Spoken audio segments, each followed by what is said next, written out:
Ça me dit parce que quand j'ai regardé les vidéos là, je suis parti au mariage du frère Alexis.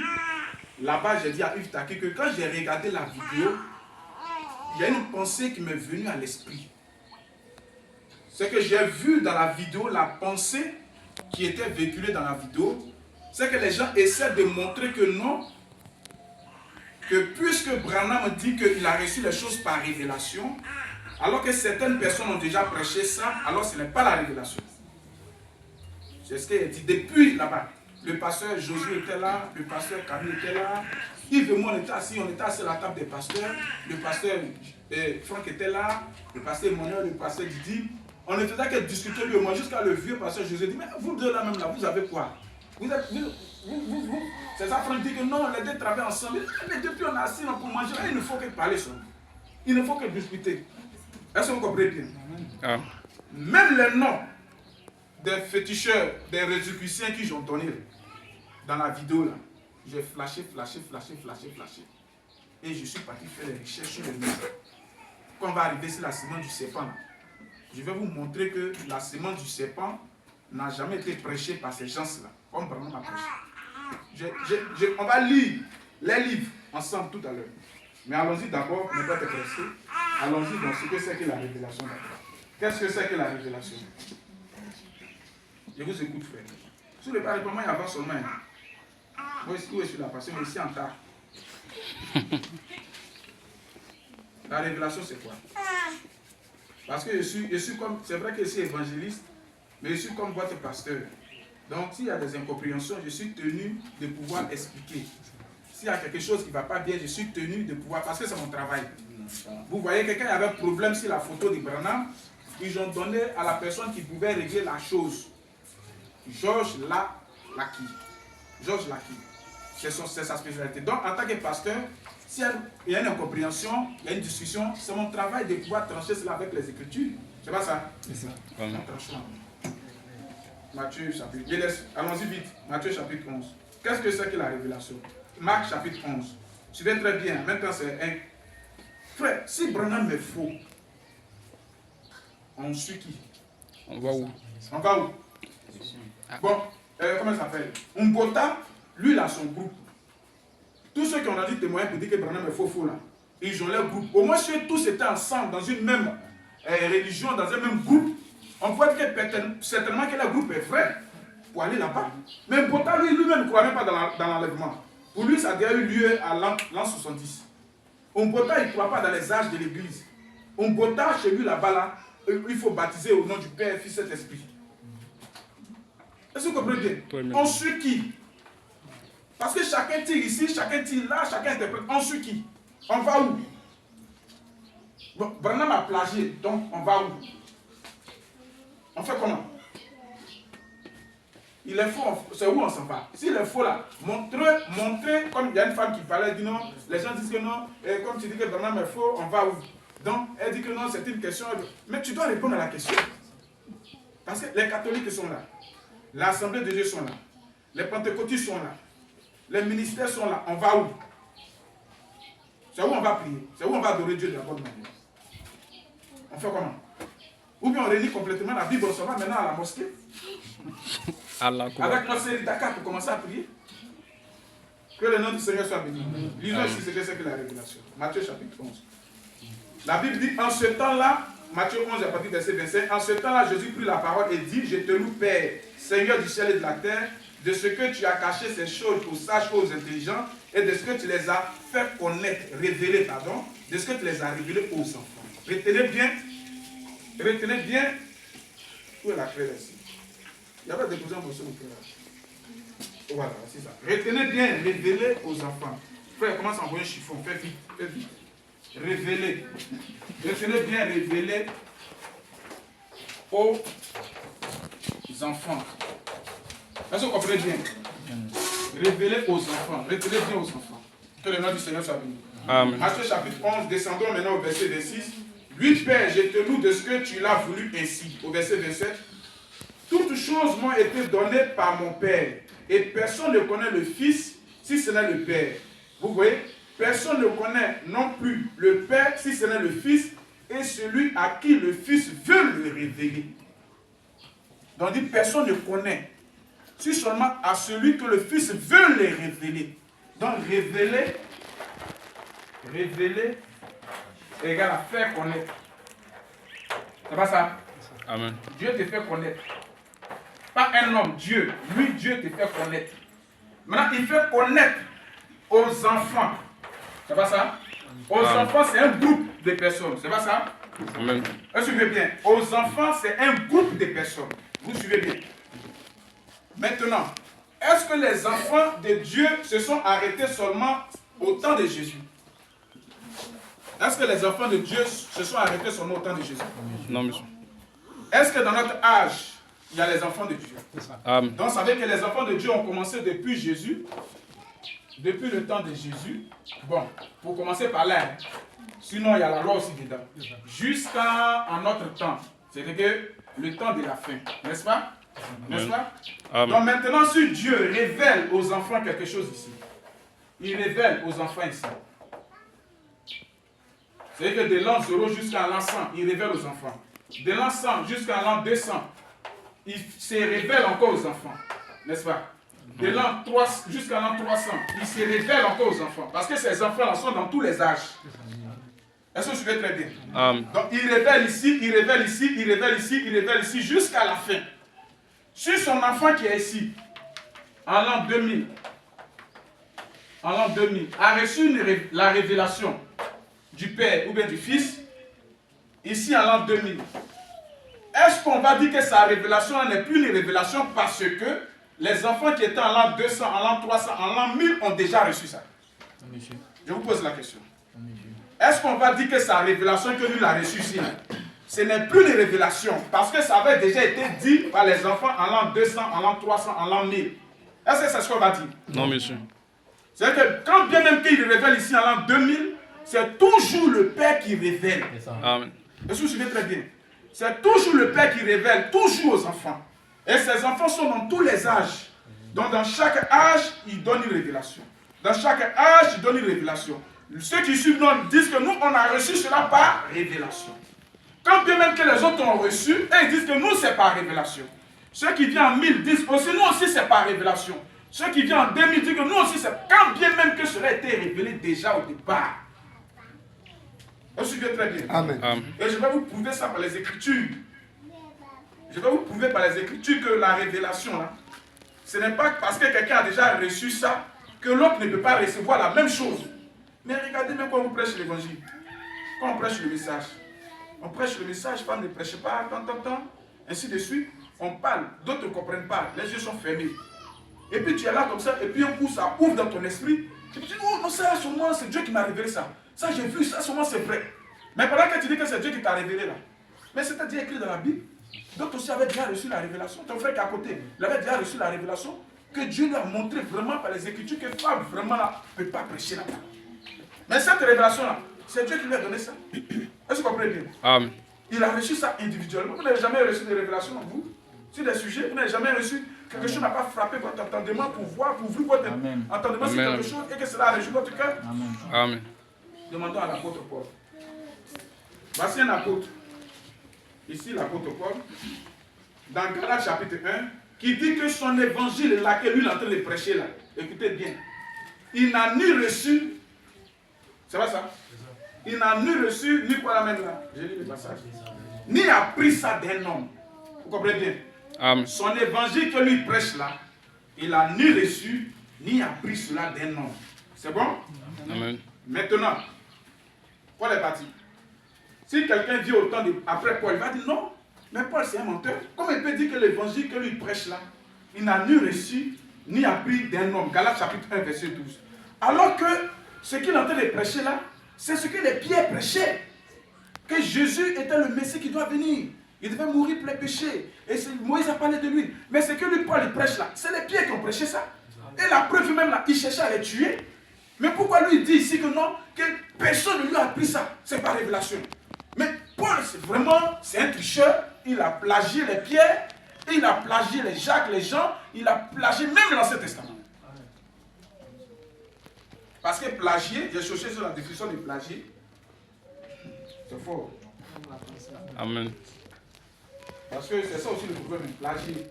Ta forme plagier, je vais lire la définition. Je dis, je suis en taille. Amen. Un moteur. Attends, je vais voir plagier ici. À nous aller. Je n'ai pas enregistré ça. Je vais me connecter rapidement. C'est bon? Je vais me connecter rapidement sur mon module de recherche. Voilà, lis la définition. Merci. Il faut lire la définition. Lis, frère. Plagier. Emprunter à d'autres auteurs des passages de quelque chose d'importance en les donnant comme sien. Continue. Copier, imiter, synonyme.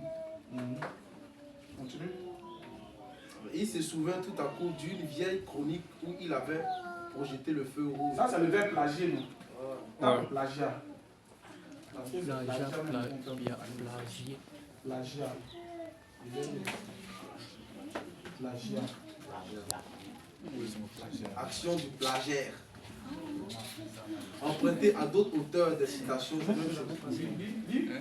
Emprunter à d'autres auteurs des citations, des passages de quelque importance en les donnant comme siens. Copiage, copie. C'est ça. C'est pas ça même, ça n'entre pas bien dans notre sujet. Attends, je vais prendre ici dans mon application. Voilà, parfait. Je suis en train de me Un moteur. conditionnel de parole. Voilà. Voici c'est ça. Voici ça, je vais lire ici. Ça va. Plagier est le fait, écoutez bien, est le fait de copier tout ou une partie d'une œuvre. Est-ce que vous comprenez bien? Amen. Entre guillemets, d'un texte, d'une image, d'une musique, d'une idée, etc. Sans citer la source, en laissant penser qu'il s'agit de son propre travail. C'est une faute intellectuelle et dans certains cas, une infraction légale. Donc, plagiat est le fait de copier tout ou en partie, tout ou partie d'une œuvre. C'est-à-dire que tu copies quelque chose que quelqu'un a écrit, c'est-à-dire que son livre, ou bien son texte, ou bien son image, ce qu'il a dessiné, ou bien sa musique, ou bien son idée. C'est-à-dire que même oral, c'est-à-dire que sa prédication, ce qu'il a dit, tu copies ça. Parce que d'autres disent que non, plagier c'est seulement écrit. Même l'idée, la pensée qu'il a émise. Même si ce n'est pas écrit, tu copies ça, c'est du plagiat. Que le nom du Seigneur soit dit. Amen. C'est bon? Amen. C'est bon? Amen. Maintenant, regardons l'apôtre Paul ici. Un grand Galates peu. chapitre 1, verset 12, je vais lire ça. Il y a beaucoup de passages. Frère, apprête-moi l'étape de mon attends, je vais me déconnecter. Il faut me déconnecter. Je vais me déconnecter rapidement. Et puis, on va arriver. Pardonnez-moi le moment. Ça aussi, c'est important pour vous. Hein. C'est ça, non? Amen. C'est ça, non? Parce que vous devez voir si vous êtes dans la vérité ou pas. Est-ce que Branham est un prophète véridique ou bien un prophète?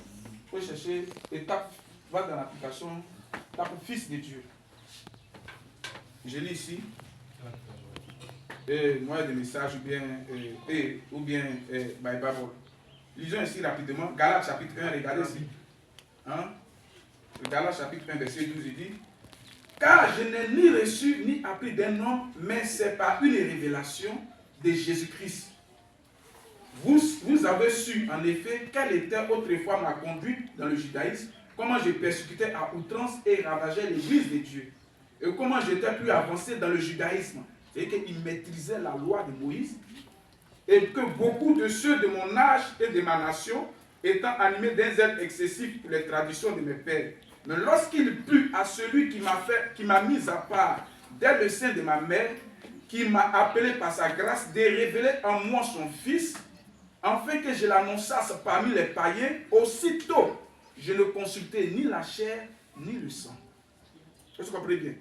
Il a reçu ça par révélation. Il n'a pas consulté la chair et le sang.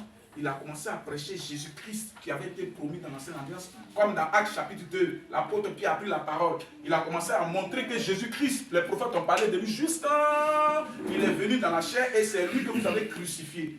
Quand il a fini de prêcher comme ça, les jeunes hommes frères, que ferons-nous? Donc Pierre, l'apôtre Paul aussi, lui aussi dit que ce que lui a reçu là, il n'a pas pris ça d'un homme. Est-ce que c'est logique? Quand on regarde humainement par là, est-ce que c'est logique? Quand il dit que c'est par révélation qu'il a reçu là, sinon on est ici là, est-ce qu'on peut vraiment croire que c'est par révélation? Non, monsieur. On va douter, hein. On va douter. Mais comme nous aussi, nous sommes sujets à la révélation, c'est-à-dire que nous aussi, nous avons expérimenté la révélation. Alors nous comprenons aussi qu'effectivement, quand il dit c'est par révélation, c'est par révélation. Amen. Nous, on a expérimenté ça. Amen. Dieu s'est fait connaître à nous. Il nous a révélé la vérité. Il y a certaines choses même que le pasteur n'a pas dit. Pendant que tu es en train de méditer quelque part, Dieu te révèle ça. Et quand tu viens, le pasteur dit ça, ou bien quand tu lis dans la brochure, tu trouves ça. Dans son aussi, Branham m'a dit, mais ça c'est Dieu qui m'a révélé ça. Et donc j'ai vu aussi ça dans la brochure. Vraiment, je vois que Dieu est avec moi. Mon père dit, mais lui là, c'est un plaisantin, c'est caché pour lui, frère. L'apôtre Paul dit qu'il est parti 14 ans en Arabie. 14 ans. On pouvait dire qu'il a pris tous les bouquins pour aller s'asseoir là-bas.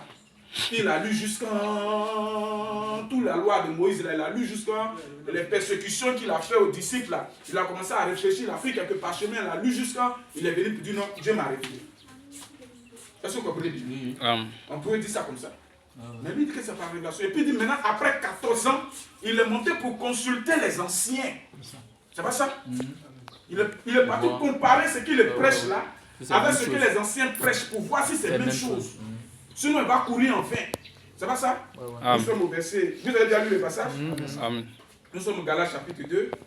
Il dit au verset 6, ceux qui sont les plus considérés, il dit au verset 5, nous ne cédons pas un instant, nous résistons tout temps afin que la vérité de l'évangile fût maintenue parmi nous. Ceux qui sont les plus considérés, il dit quels ils aient été jadis, cela m'importe peu. Dieu ne fait acception de personne. Ceux qui sont les plus considérés ne m'imposent rien. Au contraire, voyant que l'évangile qui m'avait été confié pour les incirconcis, comme à Pierre pour les circoncis, par celui qui a fait de Pierre l'apôtre des circoncis, a fait de moi l'apôtre des païens, et ayant reconnu la grâce qui m'a été accordée, Jacques, Céphas et Jean qui sont considérés, qui sont regardés comme les colonnes, me donnaient à moi la main d'association. Ils ont reconnu que ce qu'ils prêchent là, c'est la même chose que eux ils prêchent. Ils lui ont donné le conseil seulement. Le conseil qu'ils ont donné, il dit que non. Il nous recommandait seulement de nous soutenir, de soutenir les pauvres. Et c'est ce que j'ai eu soin de bien faire. Voici un gars, l'apôtre Paul. C'est bon? Amen. Voici Paul. Il a reçu là. Allons-y rapidement dans Jean, tu as trouvé? Pour le démon fils de Dieu. Tu vois, non? Allons-y rapidement avec l'exemple de Paul. L'exemple de, comment on appelle ça, de Jean. Quand vous prenez l'Apocalypse, vous avez l'impression que c'est le livre de Daniel avec le livre de Zacharie que Jean a essayé d'associer et puis il a mis un peu d'argument dedans pour faire son livre. Parce que Zacharie parle du Fils de l'homme, la tête comme le feu, comme le soleil, les pieds des reins, ainsi de suite, et les chandeliers, l'olivier, 2 oliviers tout autour du chandelier, ainsi de suite. Et tout ça, il décrit l'aspect. Daniel aussi, quand il parle aussi, il décrit aussi l'aspect de ce qu'il a vu au ciel. Que le nom du Seigneur soit béni. Amen. Et tout ça, on a l'impression que Jean a pris son temps pour s'asseoir sur une département, où on l'a forcé pour y être. Il a commencé à écrire, je vois 4 chevaux. Parce que Daniel aussi avait parlé des chevaux. Daniel 7, Daniel 8, Daniel 9.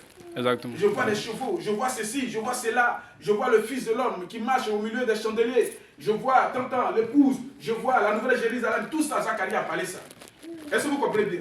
Amen. Donc s'il sort de là, on va dire non, lui là, il a plagié Zacharie, tout copié. Il a plagié Daniel, et puis il a essayé d'arranger un peu son affaire là-dedans. Il dit que Dieu m'a révélé. Mais ce que tu as dit là, c'est déjà écrit ici, dans la loi, c'est écrit là, c'est écrit là, c'est écrit là. Est-ce que vous comprenez bien? Est-ce que vous suivez très bien? Amen. Le monde de la révélation, c'est un monde qui appartient aux enfants de Dieu. C'est un monde mystique. Est-ce que vous comprenez bien? C'est un monde qui appartient à Dieu. Moi, comme ça, je prends parce que moi, un jour, j'ai prêché un message, quand je faisais le plein air, j'ai prêché un message sur l'homme ne vivra pas de pain seulement de toute parole. J'étais en train de montrer que non, que la nourriture, la tchéké, tout ça là, c'est un homme naturel mange ça, mais l'homme aussi doit manger un autre aliment. Comme la nourriture meurt pour nous, le manioc meurt pour nous, la tchéké meurt pour nous, c'est comme ça aussi pour avoir la vie éternelle aussi, il faut qu'un aliment éternel meure pour toi. Est-ce que vous comprenez bien? Je n'avais jamais lu ça dans les brochures. Pendant que j'étais en train de prêcher, une inspiration est descendue. Dieu a ouvert mes yeux. Puis s'il est en train de prêcher ça dans les rues.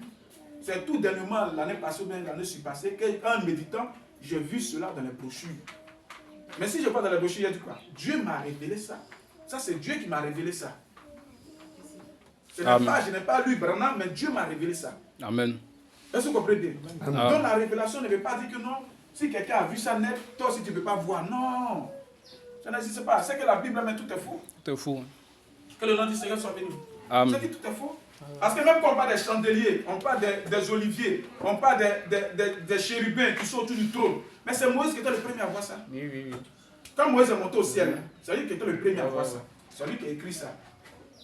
Donc tous ceux qui vont parler de moi, comme Jean, je suis monté au ciel, j'ai vu le trône, j'ai vu les vécades, j'ai vu les chérubins, j'ai vu ceci, cela, j'ai vu ceci, cela. C'est des plagieux. C'est plus une révélation. Umbota n'a pas de révélation au-dedans de lui. Il passe tout son temps à lire. Et ceux qui passent tout le temps à lire, veulent lire. D'abord, tant qu'il n'a pas lu pour voir, alors il ne croit pas. C'est des gens qui sont étrangers au monde de la révélation. Même un prédicateur. Je suis un prédicateur qui dit il lisait beaucoup de bouquins, Et jusqu'on lui a donné le bouquin de Larkin. Mais c'est un prédicateur qui n'a pas de révélation. Ce n'est pas tout ce qu'on lit, la prédication, ce n'est pas lire. La prédication doit venir aussi par inspiration, par révélation. Dieu aussi doit te révéler des choses que tu n'as même pas encore. Mais qui peut finir de lire plus de 1000 brochures? Qui peut lire tous les livres? Tu dois payer maison, tu dois payer l'eau, tu dois payer courant. Tu dois gérer ta femme, tes enfants, tout ça. Tu dois travailler, tu dois dormir, tu dois manger. Tes amis vont venir te voir, tes collègues, tu vas sortir pour aller te promener. Tu peux lire 1000 brochures. Si tu demandes ici même qui a déjà lu 50 brochures, mais il n'y a pas. D'autres, ils lisent un peu net, ils arrêtent. Ils lisent un peu l'entrée, ils disent il se réveille, bon, ça, il est déjà allumé à côté. Il prend l'autre, il se promène jusqu'à. Il dépose. Il prend l'autre titre là, il prend, il se promène là. Là, je peux lire ça. Pas tout lire. Il faut que le même esprit qui était sur le prophète soit en toi. Amen. C'est ça qu'on appelle la révélation. Quand bien même que le prophète a parlé, c'est la. Voilà pourquoi Abraham dit que la révélation, c'est. Il dit le mystère, parce que c'est un mystère. Quelque chose qui est caché, c'est un mystère. Il dit un mystère, c'est quelque chose qui est révélé. Mais il y a toujours un élément surnaturel dans tout ça. Amen. Quand bien même que c'est révélé, il faut que ce soit encore révélé à chacun. Amen. C'est mystérieux. C'est ça qu'on appelle un mystère. Quand bien même que c'est révélé, mais ça doit venir encore par révélation. À chaque individu. Sinon, tu ne peux pas comprendre. Tu ne peux jamais comprendre. Quand on parle de la semence du serpent, tu ne peux pas comprendre ça. Va expliquer. Si ce n'est pas par révélation, si tu peux comprendre. Que le nom du Seigneur soit béni. Tu as trouvé là? Vraiment, je n'ai pas pris votre temps.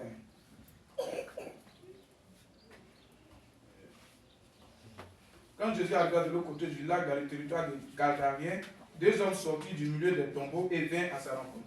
Ces hommes étaient possédés par des esprits mauvais et étaient dangereux, si dangereux que personne n'osait passer par chemin. Il s'est mis à crier: que nous veux-tu, fils de Dieu? Es-tu ici pour nous tourmenter avant le moment fixé? Il y avait à une certaine distance une troupe de porcs. Est-ce que vous comprenez bien? Donc, voici des démons ici qui ont dit à Jésus: fils de Dieu, est-ce que tu es venu nous troubler avant le temps? Il était avec ses disciples. Parce que ici, là, le fou de Gadarac, là, la Bible dit que Jésus-Christ dormait dans la barque. C'est pas ça, une fois j'ai prêché ça. Et la mer a commencé à s'agiter avec ses disciples. Et les disciples l'ont réveillé, il a calmé la mer. Il partait rendre visite au fou de Gadarac. Et quand il est arrivé là-bas avec ses disciples, les démons là, ont dit que non, fils de Dieu, est-ce que tu es venu nous tourmenter avant le temps? Ses disciples étaient là. Ou bien? Parce que c'est avec lui, il a traversé la mer. Arrivé là-bas, là, quand les démons du fils de Dieu, ils entendent ça. Parce qu'on dit plagiat, même une idée, une parole, une pensée. Ce n'est pas forcément écrit. On suivait très bien. Amen. Donc quand je dis tu es fils de Dieu là, ils ont dit c'est pas entendu ça. Et puis après, ils demandent aux disciples, mais qu'est-ce qu'on dit que je suis? Pierre dit que tu es le Christ, le fils du Dieu vivant. Il dit Pierre, ce que tu dis là, ce n'est pas la chair et le sang, mais c'est Dieu dans le ciel qui t'a révélé. Les gens me disent, il va révéler ça comment? Mais chaque jour on entend ceci. Pierre a plagié les démons ou bien il a plongé Nathanaël parce que Nathanaël aussi avait reçu dans Jean chapitre 1 ou bien 3 là-bas, il avait déjà parlé de révélation. Il avait déjà dit ça, tu es le fils de Dieu. Est-ce que vous comprenez bien? Là, je dis que comme tu penses que je suis le fils de Dieu, alors tu vas voir des anges monter, descendre. Le prophète dit que non, ce que Pierre t'a dit là, quelqu'un d'autre a déjà dit ça. Mais ça doit venir par révélation. Et ce même Jésus se trouvait devant Pilate. Pilate il dit que es-tu le Fils de Dieu? Il dit tu le dis de toi-même ou même parce que tu as entendu. Est-ce que vous comprenez bien? Ça veut dire que est-ce que tu le dis par révélation? Ou bien c'est parce que tu as entendu que tu dis ça? Parce qu'il faut que cela vienne par révélation. Il faut que ce soit Dieu qui te fasse connaître. C'est ça qu'on appelle la révélation. Dieu te fasse connaître. Comme il a beaucoup d'enfants, il se fait connaître à l'autre, il se fait connaître au fur et à mesure. C'est ça qu'on appelle la révélation. Donc ce n'est pas forcément que non, quelqu'un a commencé, et puis non. Si c'était comme ça aussi, Jésus-Christ serait faux. Il serait faux aussi. Parce que son ministère là a été déjà vécu dans la vie de chaque prophète dans l'Ancien Testament. Ça veut dire que Dieu, après avoir autrefois parlé à nos pères par les prophètes, aujourd'hui nous parle par le Fils. C'est-à-dire que Dieu s'est exprimé par les prophètes. La vie de Jésus là s'est exprimée par les prophètes. Maintenant Jésus vient maintenant prendre la vie que chaque prophète a exprimée là pour exprimer ça au devant de lui. Je vais terminer par là, par mon message. Quand David était sur la montagne, il était le roi rejeté. Jésus aussi était sur la montagne, le roi rejeté. Joseph qui était jeté dans le puits, vendu aux Égyptiens, tout ça, ça parlait de Jésus.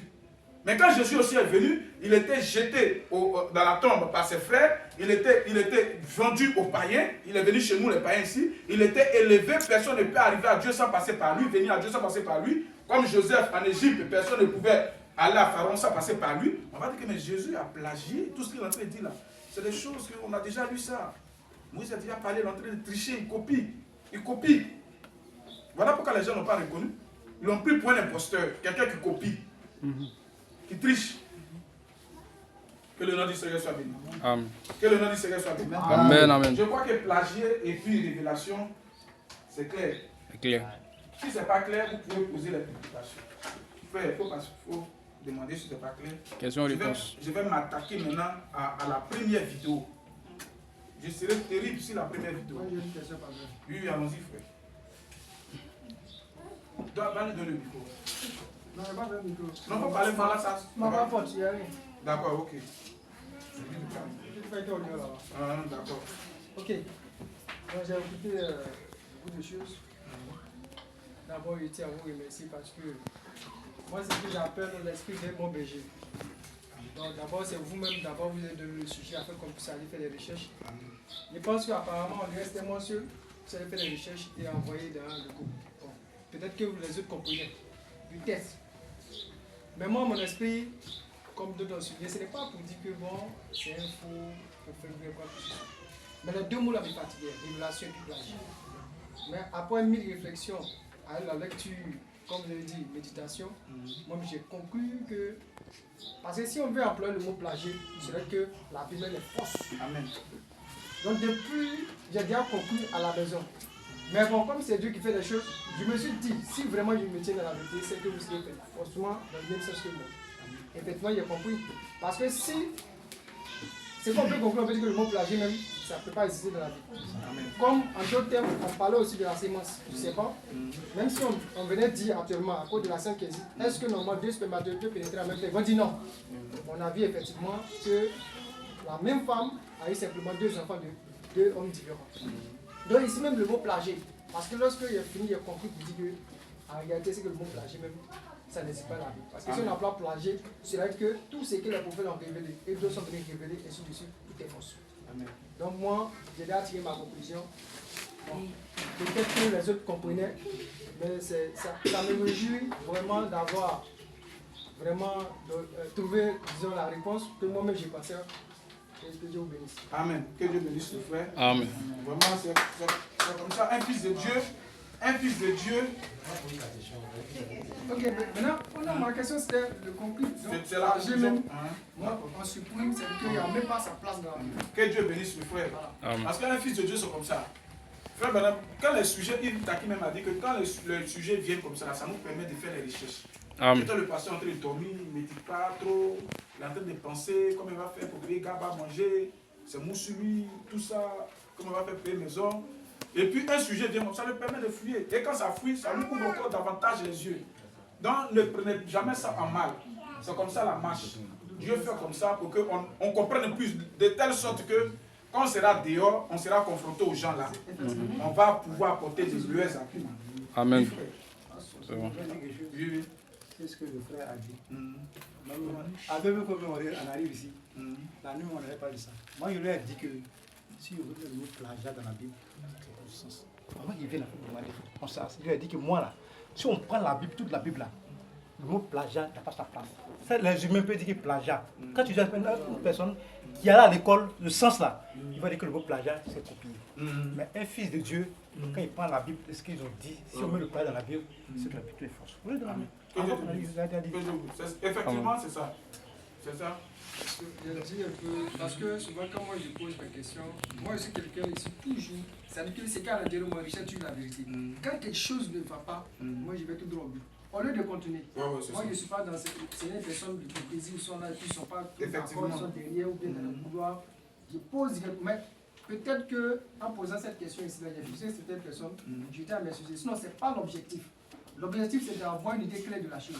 Aujourd'hui, peut-être, je ne sais pas s'il y a sauvé certaines personnes. Non, tu as sauvé, frère. Voilà, mais d'autres sont là, peut-être, parce que aujourd'hui, tu as reçu. Ouais, ouais.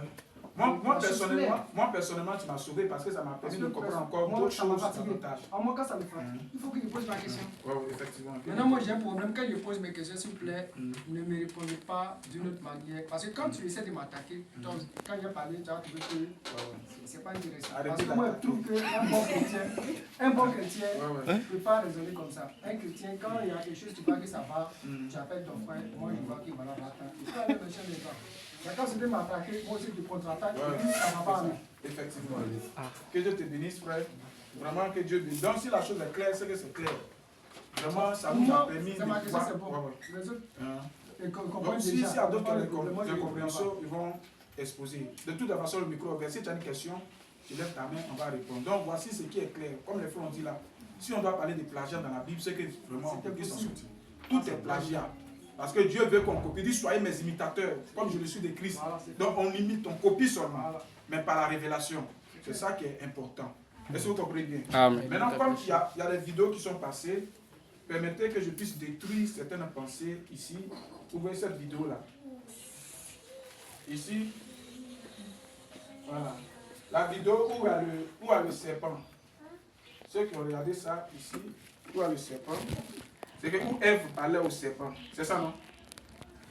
Où Ève parlait au serpent. Voilà, cette vidéo-là. Voilà. Voilà, ici, je ne sais pas si on peut voir. C'est ici, la vidéo où Ève parlait au serpent. Voilà, voilà, cette vidéo-là. Vraiment, les gens ont dit des choses dedans qui ne sont pas vraies. Laissez-moi corriger ça avec les écritures, avec les recherches que j'ai faites. Parce que c'est important. Les gens disent que non, les mystiques, les Jésus-chrétiens, prêchaient déjà prêchaient la sémence du Ça serpent. doit être dans le groupe. Est-ce que vous voyez? Amen. Ils disent que les Jésus-chrétiens prêchaient la sémence du serpent. Si on a le temps, on va venir même sur les âges de l'église. Vous allez voir que les mystiques, ils ont dit leur nom ici. Vraiment, mon téléphone aussi, comme c'est vieux, ça se plante. Il faut faire beaucoup d'efforts. Lâcher blanc. Lâcher les blancs. Regardez, je vais citer les noms. Hein. Et puis j'ai fait des captures d'écran rapidement. Ils disent que Elena Blaski, 1831-1891, occultiste, membre fondatrice de la société théosophique, celle-là. Il dit qu'elle a prêché la sémence du serpent. Il va corriger tout ça. Il dit, lui, Ginberg, rabbin conservateur, talmudiste, érudit juif, dans les années 1800, il a prêché la sémence du serpent. Il a fait tous des recherches. De génération, ça c'est un livre. Là aussi, il a fait des recherches. Ici, Nesta Webster, elle est membre de British Union. On dit qu'elle a prêché aussi la sémence du serpent. Et Max Ender, le créateur de Rose Croix, on dit qu'il a prêché aussi la sémence du serpent. Yevamot 103b, ça c'est un test dans un livre. Là aussi, il a fait des recherches. On dit qu'il a prêché la sémence du serpent. The Gospel of Phillips, ça c'est un livre qui était prêché dans les années 1600. On dit aussi qu'ils ont prêché la sémence du serpent dedans. Zohar, ça c'est un document. C'est un livre Zohar. On dit dedans aussi ils ont prêché la sémence du serpent. Maintenant, Daniel Parker, 1781-1844. Prédicateur baptiste, celui qui a fondé l'église baptiste, presque. On dit lui aussi la prêcher la semence du serpent. C'est bon? Pendant que je regardais la vidéo, quelque chose a frappé. On n'est pas dit le Saint-Esprit, quelque chose a frappé dans mon esprit. Il dit il faut faire capture d'écran pour chaque image. Et j'ai fait capture d'écran. Puis j'ai déposé. C'est hier, j'étais au dehors parce que toute la journée, j'étais dans la chambre en train de méditer, en train de chercher. Et maintenant, je suis sorti un peu vers les 17h, 19h. J'étais dehors. Et puis, quelque chose m'a dit rentre. Tu vas chercher les choses que tu as fait les captures. Moi, mais j'avais oublié ça. Donc, quand je suis rentré maintenant, alors, le Saint-Esprit m'a amené à faire des recherches sur chaque personne. Sur chaque personne. Je vais envoyer ça, tout ça dans le groupe. Vous n'êtes pas que les gens vous disent que non, telle personne. Les gens là, c'est les menteurs. C'est les menteurs. Ils cherchent à discréditer le message. Frère, s'il n'y a pas de prophète, on s'en va où? C'est ça la question. Bon, vous dites que Branham a copié telle personne là. Mais et la doctrine même, comme Yves Taki dit là, et la doctrine, c'est que Branham a prêché là, elle a copié ça qui? Parce qu'il doit copier aussi la doctrine. Bon, si c'est la King, on doit suivre là. Mais la King, c'est un baptiste. On baptise au nom du Père, Fils, Saint-Esprit. Là-bas, les femmes sont en pantalon rouge, il y a les faux cils, le faux ongle, il y a les écoles théologiques, tout ça là, on va aller faire ça. Quelque chose qu'on a vu que dans la Bible, c'est pas biblique, on va retourner encore à ça. C'est la confusion. Si c'est Roussel, c'est les témoins de Jéhovah. Donc on va maintenant devenir des témoins de Jéhovah en train de se promener dans la rive, en train de vendre les petits documents, dessiner le paradis. C'est ça qu'on va faire. Non. Comprenez que c'est le diable qui essaie de faire ça. Je vais lire pour chacun de vous, allez voir qu'ils n'ont jamais prêché la semence du serpent. La semence du serpent, c'est quoi? En résumé, Branham dit quoi? Branham dit que le serpent, la semence du... Les femmes, là, écoutez bien, quand on dit semence du serpent là. Parce que Dieu a dit, dans Genèse, rapidement, j'ai lu le passage. Frère, prends le passage. Genèse chapitre 3. Écoutez bien, parce qu'en même temps, c'est un enseignement. Laissez-le écouter. Parce qu'il y a des gens qui sont dans les messages, les jeunes filles, les enfants, ils ne comprennent rien. Ils suivent les moments à l'église. Et maintenant, c'est pour faire les XI plus Y exponentielle, NL, là, ils sont premiers. Il y a des voix, ici en C, ici en D, ici en G. Mais la parole ne comprend rien. Où sommes-nous? Où Abibi? Alors, Abibi, s'assoit ici. Vite. Genèse chapitre 3. Vous l'avez la semence. D'accord, ils s'assoient ici. Genèse 3. Genèse 3. Elle a dit à maman. Genèse 3, verset 14. Écoutez bien, Genèse 3, verset 14. L'Éternel Dieu dit au serpent, Oui. puisque tu as fait cela, tu seras maudit en tout le bétail et en tous les animaux des champs. Tu marcheras sur ton ventre et tu mangeras la poussière tous les jours de ta vie. Je mettrai une inimitié entre toi et la femme, entre ta postérité et sa postérité. Celle-ci t'écrasera la tête et tu lui blesseras le talon. Donc, je mettrai une inimitié entre toi et la femme, entre ta postérité. Postérité là. Postérité. Parce que souvent on parle comme ça, les mamans qui ne comprennent pas. C'est égal à sémence. Est-ce que vous comprenez bien? C'est égal à descendance. Descendance. C'est égal à progéniture. C'est égal à enfant. Enfant, voilà. Donc quand Branham dit la semence du serpent, ce n'est pas un mot qu'il a inventé. C'est que les enfants de Satan, la descendance de Satan, est-ce que vous comprenez bien? La descendance du serpent, parce que Dieu dit au serpent, je mettrai palabre entre toi, entre ta sémence et puis la sémence de la femme. C'est entre toi, ton enfant, tes enfants, et puis les enfants de la femme. Est-ce que vous comprenez bien? Entre ta sémence et la sémence de la femme, entre ton enfant et l'enfant de la femme, entre guillemets, entre tes enfants et les enfants de la femme. C'est ce que Dieu a dit. Amen. Donc quand Branham dit que la sémence du serpent, ce n'est pas un mot qu'il a inventé, c'est dans la Bible. Donc il doit avoir palabre, c'est Dieu qui a dit ça. Mais si vous avez bien lu la Genèse, vous allez voir que quand Dieu a fini de dire ça, il y a eu palabre à la suite. Le premier palabre qu'il a eu dans la Genèse là, c'est entre Caïn et puis Abel. Vous comprenez bien? Amen. Moi, je vais très bien. Caïn a fait palabre avec son frère Abel. Caïn a tué Abel. Parce que Dieu a dit qu'il aura palabre entre l'enfant du serpent et puis l'enfant de la femme. On est d'accord? C'est quoi les mamans? Est-ce Est-ce que vous comprenez bien? Maman, ça va? Derrière là, ça va? Voilà. Donc, est-ce que vous suivez bien? Donc, par là, ça a déjà commencé dans Genèse, chapitre 4 là-bas. Chapitre 4, c'est ça, non? Ça a déjà commencé là-bas. Donc, ça veut dire que la parole que Dieu a dit là, ce n'est pas une parole en l'air. Effectivement, le serpent avait une sémence. Quand le serpent a séduit Ève, là, il a déposé en Ève son enfant, sa sémence. Est-ce que vous comprenez bien? Donc, est-ce que vous suivez très bien? Il a déposé en Ève sa sémence. Voilà pourquoi on dit que la sémence du serpent. Donc, Caïn qui est né là, c'est lui que son papa, c'est le serpent, entre guillemets, c'est le diable. Parce que l'esprit qui est descendu dans le serpent pour aller vers Ève là, c'est Satan. Satan voulait avoir des enfants sur la terre pour être adoré. Est-ce que vous comprenez bien? Amen. Amen. Il voulait avoir ses propres enfants. Vous suivez bien? Amen. Est-ce que vous comprenez bien? Amen. Amen. Parce que les gens s'attaquent beaucoup à ça. Donc, Satan, quand Dieu a fait ses enfants, voilà pourquoi Jésus dit que le royaume des cieux est semblable dans Matthieu chapitre 13 à un homme qui est sorti pour semer la bonne sémence. Il a semé le blé. Pendant qu'il s'est perdu dans le champ, son ennemi est venu, il a semé l'ivraie. C'est pas ça? C'est ça. Quand on lui a demandé, mais qu'est-ce que ça signifie? Il dit que non, le blé, ce sont les enfants du royaume. Celui qui sème, c'est le fils de Dieu qui sème, les semences sont les fils du royaume. C'est pas ça? Il dit maintenant, l'ennemi, c'est le diable. C'est pas ça? Le malin. Et les semences du malin, là, ce sont les enfants de Satan.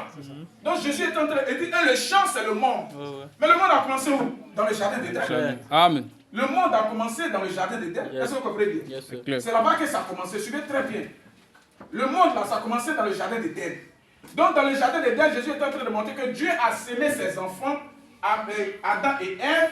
Le diable aussi a venu s'aimer ses enfants. Comme le diable n'est pas créateur, lui ne peut pas créer. Donc, il fallait qu'il use de ruse, de malice pour pouvoir avoir des enfants sur la terre. Donc, il a oué le serpent parce qu'on dit que le serpent était semblable presque à l'homme. Le serpent parlait, il se déplaçait comme l'homme. Est-ce que vous comprenez bien? Amen. Donc, quand le diable a analysé, il a vu que le sang du serpent, son sang là, peut se mélanger avec le sang de la femme pour donner un être. Vous suivez très bien? Amen. Parce que le sang de coq là, ça ne peut pas se mélanger avec le sang de l'homme. Le sang des éponges ne peut pas se mélanger avec le sang de l'homme. Vous suivez bien? Amen. Je suis en train de parler terre à terre pour que vous puissiez comprendre. Le sang des chiens ne peut pas se mélanger avec le sang humain. C'est impossible. Ça ne peut rien donner, ça ne peut pas se mélanger. Même le sang du gorille qui est proche de l'homme, son sang ne peut pas se mélanger. On ne peut pas prendre le sang de gorille, la semence de gorille avec la semence de la femme mélanger, puis ça va donner un enfant. Ça ne peut jamais devenir quelque part. Mais le serpent était le plus proche de l'homme. Donc lui, son sang là pouvait se mélanger avec le sang de l'homme. Est-ce que vous comprenez bien? C'est là que le diable est descendu tout droit vers le serpent. Il a oué le serpent, et le serpent a laissé ce qu'il faisait pour aller parler sur l'affaire de Dieu avec Ève. Dans le but de déposer en elle sa sémence. Un enfant qui est à moitié serpent et à moitié humain. C'est comme ça que Caïn était. Est-ce que vous suivez? Amen. Est-ce que vous suivez? C'est bon? Amen. Les soeurs, c'est bon? C'est à cause de vous, il y a ce petit crochet. Les soeurs qui sont dehors, c'est bon? Les soeurs qui sont dehors, c'est bon? Vous suivez bien? Est-ce que vous comprenez? Amen. Donc, c'est de ça qu'est sorti Caïn, qui est le serpent, plus Ève. Est-ce que vous comprenez bien?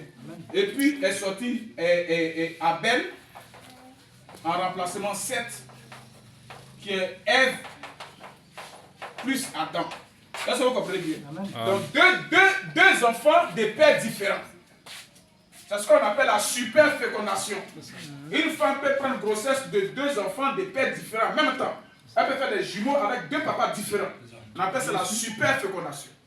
Autrefois, pendant qu'on a prêché ça, les gars disent c'est faux, c'est faux, c'est faux, c'est faux, c'est faux. Aujourd'hui, les sciences, la scientifique et les scientifiques maintenant ont reconnu qu'une enfant peut avoir une femme peut avoir deux enfants de papas différents dans son même ventre. Des jumeaux. C'est ça qui s'est passé dans le jardin d'Éden. C'est là que on appelle la sémence du serpent. Donc le serpent avec Ève ont donné Caïn. Et Ève avec Adam, ils ont donné Abel et Seth. Voilà pourquoi quand vous prenez Genèse chapitre 4, la descendante de Caïn à part, la descendante d'Abel à part. Ça là, aucune personne ne peut voir ça dans les Écritures. Aucune personne. Quand tu vas demander à un religieux, la semence du serpent, là, c'est où? Il ne connaît pas. Or, Dieu dit que le serpent a laissé une semence. C'est ça. Après avoir maudit le serpent, il y avait une semence. Son enfant est dans le ventre de Ève. C'est ça. Quand il a dit tu marcheras sur ton ventre, maintenant tu vas manger la poussière, tu seras confronté à la poussière. Il avait déjà laissé son enfant dans le ventre de Ève. Voilà pourquoi sur la terre, il y a deux races. Il y a le fils de Dieu et puis il y a le fils du diable. Ça, c'est Jésus qui a dit ça dans Matthieu chapitre 13. Expliquez ce qui se passe dans la Genèse. Vous comprenez bien? Est-ce que vous vous souvenez très bien? Amen. Voilà pourquoi on ne cherche pas à gagner tout le monde. Non. Ceux qui sont de Dieu vont aimer Dieu, vont aimer sa parole. Ceux qui ne sont pas de Dieu vont jamais aimer Dieu, vont jamais aimer sa parole. Ils vont aimer, ceux qui ont tout aimé, c'est la religion.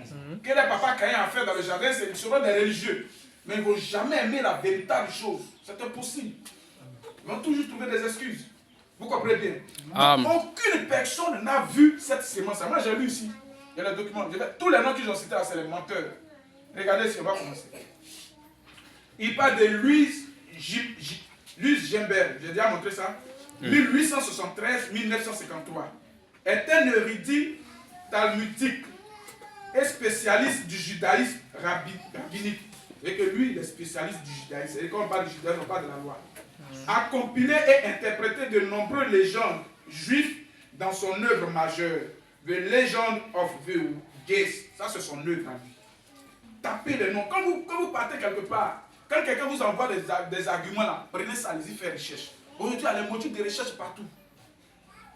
Faites des recherches. Ne soyez pas troublés. Oh non, on va faire comment maintenant? Peut-être on sera. Frère Joss nous conduit où? Non. Si vous ne pouvez pas faire des recherches, priez le Seigneur. Le Seigneur va vous montrer que nous, c'est la vérité. Il va vous montrer ça. Parce que nous, on a déjà prié. Et c'est conforme aux Écritures. Nous, quand on était jeunes, on ne s'amusait pas, on priait. À l'université, on peut prier, on peut. Je vais envoyer de mes cousins ici, il va vous dire, lui maintenant il croit au message.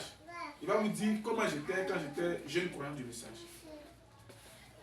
On n'était pas là, on quitte à l'école, on est là prier, on quitte à l'école, on n'est pas là des jeunes gens qui sont à l'école terminale, première, université. Ils sont là, au lieu de prier, de chercher Dieu, ils sont en train de causer sur les réseaux sociaux, gauche, droite, et faire toutes sortes de choses, bijoux, beaucoup en train de lire tout ce qui se passe. Ils rentrent dans les réseaux sociaux, ils rentrent partout, ils lisent toutes sortes de vidéos sales. Ils sont là, sa tête est remplie, ils cherchent à se coller une fille, ils cherchent à se coller un garçon, tout est mélangé. Ça, c'est pas des croyants. Non, frère, ça, c'est pas des croyants. C'est les ramassis, c'est les suivistes. Au moment où tu peux bien prier le Seigneur, c'est quand tu es chez tes parents. Tu ne payes pas l'eau, tu ne payes pas courant, tu ne payes pas nourriture. Tu ne payes pas habits, tu ne payes rien. Tu n'as pas souci de tout ça. Quand tu dis maman demande déjeuner, papa demande déjeuner, tu payes habits pour toi. C'est là que quand tu quittes à l'école, là, tu peux prendre un temps quelque part pour te consacrer, pour prier le Seigneur. Pour connaître le Dieu véritable qui se trouve ici. Si tu as raté ça, là, c'est fini. Pourquoi tu réfléchis, genou net, tu attends, facture de courant, on doit payer ça demain. Ça arrivait. Le propriétaire est là, il t'appelle. Est-ce que ça tu peux prier? Que le nom du Seigneur soit béni. Amen. Tu vas là en brousse, une semaine, tu as fait une semaine en brousse, les enfants vont manger quoi? Tu t'en vas même sur la route de brousse, tu te retournes. Mais vous êtes les élèves là, toujours sur téléphone, Donc comment? Vous êtes en train de rire, vous êtes conneries. Vous allez en enfer. Vous allez en enfer. Sur TikTok, du matin au soir, TikTok. Vous faites, là, comment on appelle ça? Snap ou bien quoi, la vidéo, je ne sais pas quoi. Comment? Snapchat ou bien quoi, la vidéo où on met les barbes sur le visage. Comment on appelle ça? C'est comment? Hein? Snapchat, vous êtes en train de faire les Snapchat. Et comme ça, chapeau. Vous mettez le rouge à lèvres, le fossile. Non, ça c'est Snapchat chapeau. Mais moi, je ne mets pas rouge à lèvres. C'est parce que tu aimes ça que tu... C'est tout sur son Snapchat. Tout son corps est brillé aussi Snapchat. Non, c'est quelque chose qui est mis ici. Tu vas aller en enfer. Tu vas aller en enfer. Amen. Si Dieu s'est laissé photographier dans cet âge-là, ce n'est pas pour les amusements. Si tu meurs, les enfants meurent, les jeunes meurent, si tu meurs dessus, tu vas aller en enfer. Ce n'est pas du jeu. Parce que si Dieu te sauve, toi, dans ta condition-là, il sera obligé de sauver tous les autres qui se comportent comme ça. Ils seront obligés de sauver tous les autres. Oh, Dieu est un Dieu juste. Au lieu de poster les citations du prophète, les versets bibliques, ou même poster ta photo, même tu es bien habillé, c'est le connerie. en train de danser je ne sais quoi. Les makuka, et puis on met ça en statue. Et puis ça commence, tu as jeté derrière, tu as jeté, et puis on commence, non, il y a quand même. Toi et ton commentaire de jeter derrière, vous allez en enfer. C'est là-bas vous allez vous retrouver. Continuez seulement. Attendez que je revienne dimanche prochain, mettons ce dossier-là à côté. Après, on va traiter ça. Classons ça et puis demain, dimanche prochain, on va déclasser. Mais observez ici, je lis ici, regardez ce que le gars dit ici. Regardez comment lui explique ça. Il dit, dans cette collection, il rapporte plusieurs interprétations midrashiques et adriques sur l'origine des Caïens, y compris certains qui suggèrent que son père pourrait être Adam.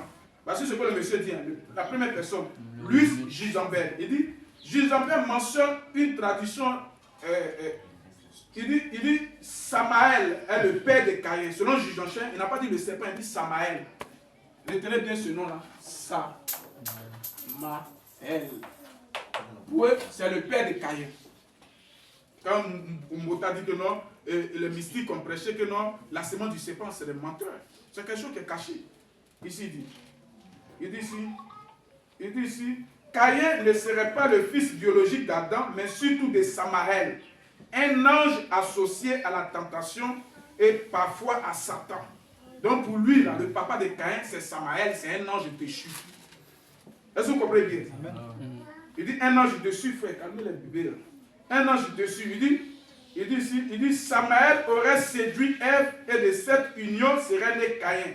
Cette idée est issue des sources midrashiques et kabbalistiques qui voient Caïn comme portant une nature semi-divine, héritée d'un être céleste.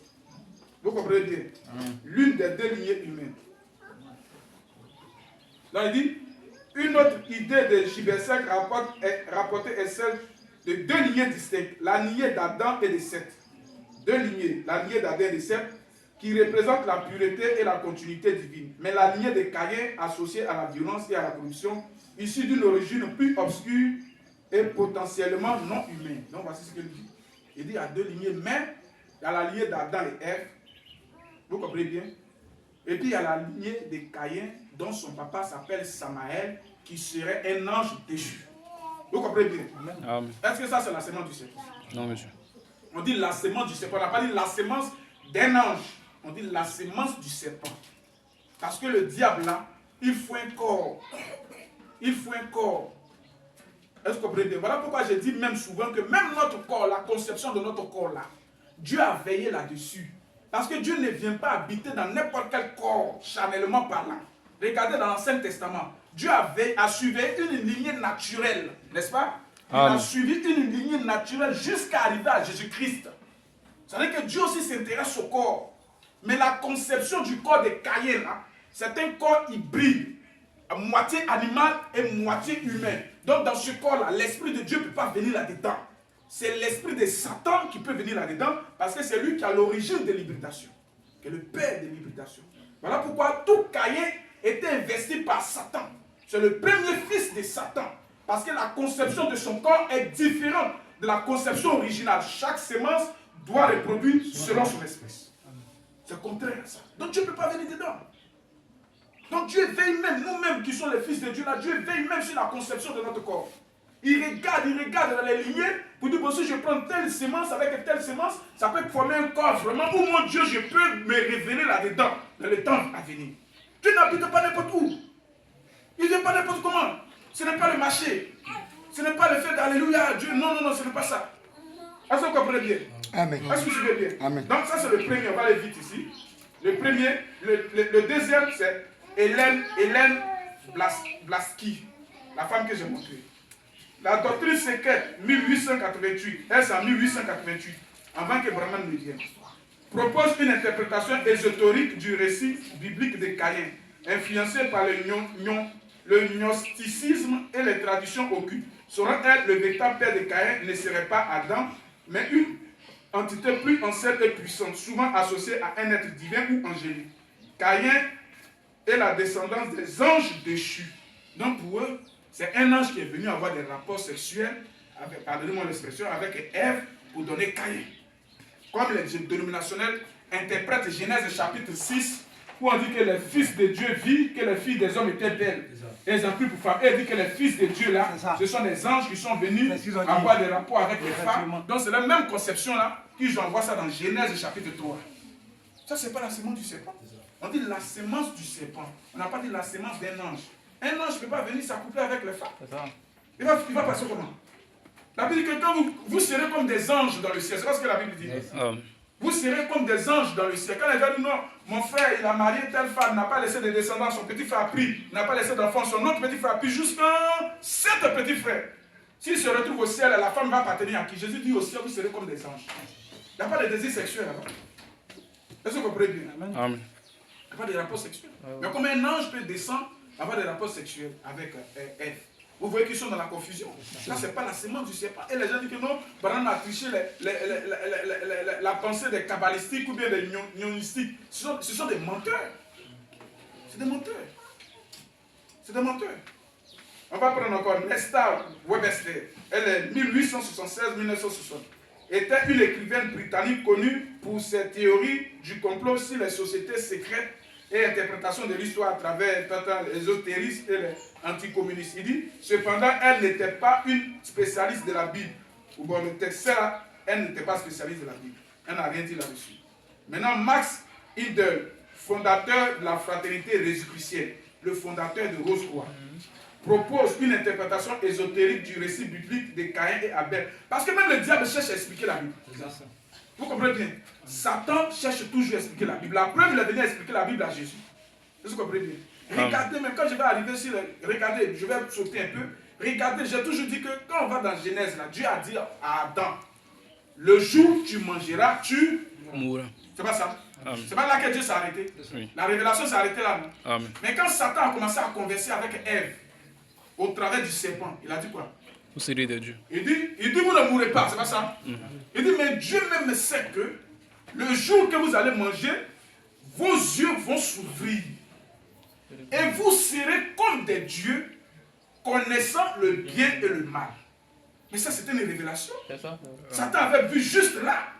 Et essayant d'expliquer la parole, il avait vu juste. Parce que Dieu n'a jamais dit ça. Il était le premier à dire ça. Et Dieu prend la révélation de Satan. Dans Genèse chapitre 3, là-bas, je crois bien, prends le passage. Genèse chapitre 3, quand il a fini de faire des vêtements d'habits à Adam et Ève, il a dit maintenant, empêchons-le de manger de là. Voici, prends Genèse chapitre 3, livre. Genèse 3, 22. Donc même si Satan a dit quelque chose, si c'est vrai, on prend ça. Vous n'êtes pas scandalisé. Amen. Parce que Dieu était le premier à faire ça. Amen. Lis Genèse 3. L'Éternel Dieu dit, quand il va arriver sur les âges de l'église, il va relire ce verset-là. l'Éternel Dieu dit, voici l'homme est devenu comme l'un de nous. Voici. Lis d'abord pour Satan. Lis pour Satan. Parce que nous, on est au-dessus du scandale. Genèse 3, lis bien. Verset. Genèse 3, verset.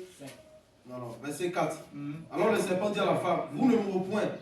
Mais Dieu sait que le jour où vous en mangerez, vos yeux s'ouvriront et que vous serez comme des dieux connaissant le bien et le mal. Donc le diable interprète. Le jour que vous allez manger, vous serez comme des dieux connaissant le bien et le mal. Maintenant écoutez ce que Dieu dit. Dieu prend la même déclaration de Satan. L'Éternel Dieu dit, oui. Voici l'homme est devenu comme l'un de nous. Voici l'homme est devenu comme l'un de nous. Ça c'est Satan qui avait enseigné cela. Oui. Vous comprenez bien? Voici oui. Dieu qui est en train de plagier Satan ici. C'est ça. Copier. Copier. C'est vrai. Vous comprenez bien? Dieu avait reçu la révélation, bien après reçu la révélation. Il a reçu la révélation. Lis, frère. Voici l'homme est devenu comme l'un de nous. Oui. Pour la connaissance du bien et du mal. Donc l'homme est devenu comme l'un de nous pour la connaissance du bien et du mal. Ça là qui était le premier à dire ça. C'est le diable. Lis, continue, frère. Pour la connaissance du bien et du mal. Empêchons-le maintenant d'avancer sa main. Donc l'homme est devenu comme l'un de nous pour la connaissance du bien et du mal. Donc si les gens étaient là-bas, oh, c'est Satan qui a dit ça. Dieu n'existe pas. Il a plagié, il a triché Satan, donc Dieu là, est-ce qu'il existe vraiment? Est-ce que vous comprenez bien? Parce que c'est Satan qui a apporté plus de détails. Si quand Dieu a dit que vous, si vous mangez, vous allez mourir. Que le nom du Seigneur soit béni. Quelqu'un peut être perdu et puis il va dire quelque chose qui est vrai. Claire. Si c'est vrai, si Dieu vient, il va dire effectivement ce qu'il a dit est vrai. Et c'est le travail du prophète. Quand on va arriver sur les âges de l'église, là, et sur les sceaux, là, vous allez voir que c'est le travail du prophète. Il prend toutes les vérités qui sont laissées de côté, toutes les vérités perdues. Voilà pourquoi il a passé, Dieu l'a mené à lire tous les livres d'histoire. Tout la fourrure sonnée partout. Maintenant, il vient pour certifier les livres qui sont vrais, ce qui est écrit dans les livres qui sont vrais et ce qui n'est pas vrai. Et même chez les sorciers, il s'en va là-bas, il prend tout. Ce qui est vrai, il dit ça c'est vrai. Ça c'est vrai. Parce que la vérité doit se regrouper. La vérité est dispersée, morceau ici, morceau ici, morceau ici, morceau ici, morceau ici, morceau ici. Donc quand lui vient, il lit les livres et par révélation, il essaie de rassembler chaque vérité morceau par morceau pour que cela fasse la vérité entière, un seul bloc. Amen. Que le nom du Seigneur soit béni. Amen. Et nous voyons cette image dans l'Ancien Testament. Amen. Chaque prophète qui venait, il avait une partie de Jésus-Christ. Une vie, sa vie là, ça montrait Jésus-Christ. Mais il avait des erreurs. Moïse typifiait Jésus-Christ, mais des erreurs. Voilà pourquoi on n'est pas rentré. David typifiait Jésus-Christ, mais des erreurs. Joseph met des erreurs. Est-ce que vous comprenez? Amen. Salomon met des erreurs. Mais regardez que tous ces petits morceaux de vérité dissipés là, quand le grain arrive, quand la lumière même vient, quand Jésus-Christ vient, il rassemble toutes ces vérités là en lui. Amen. Dans sa vie. Amen. Amen. Sauf les erreurs.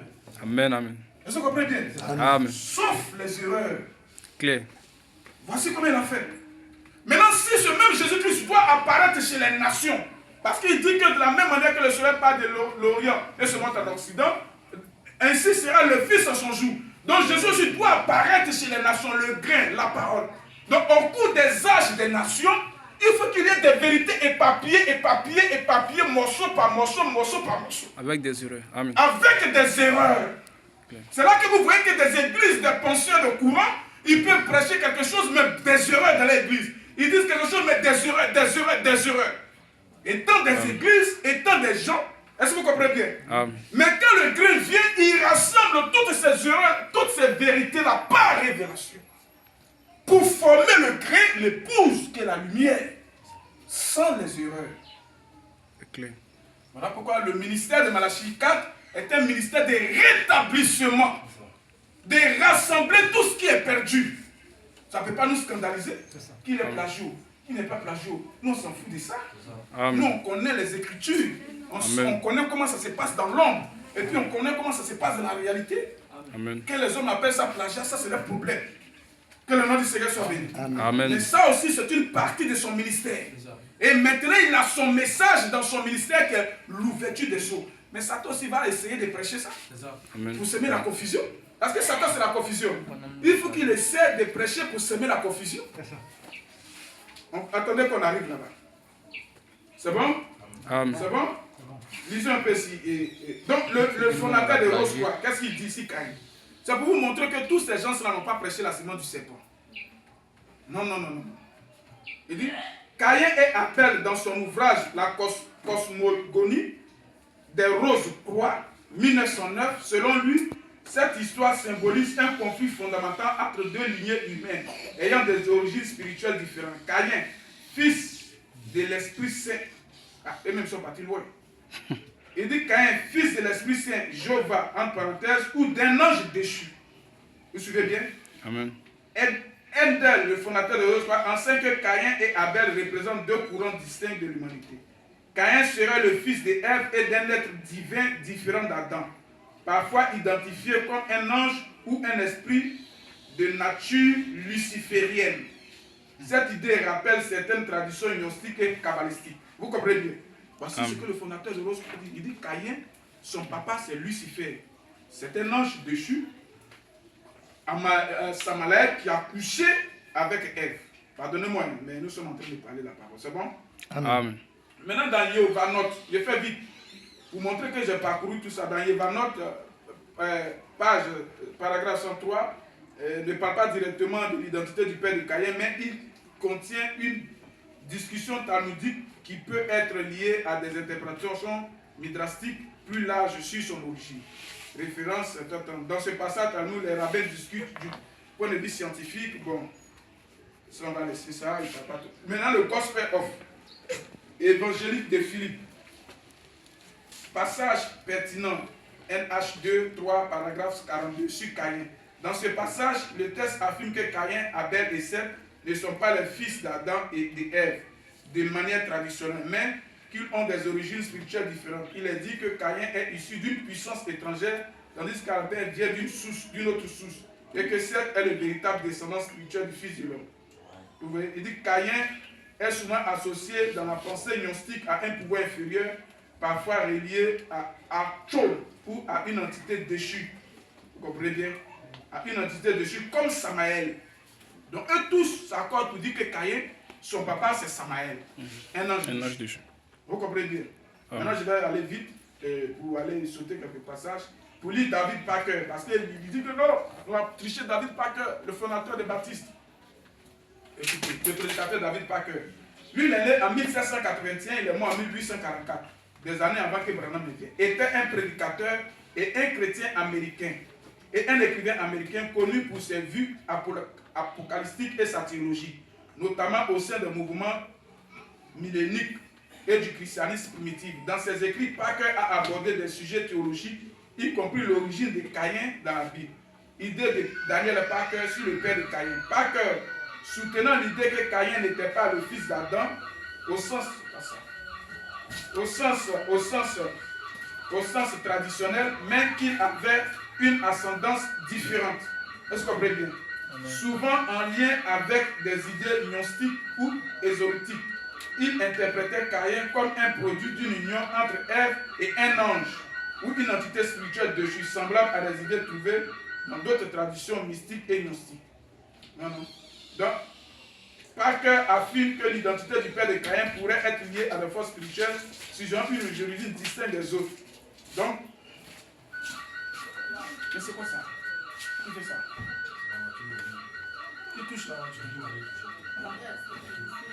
Joachim. Donc vous comprenez bien. Mais on va couper bien.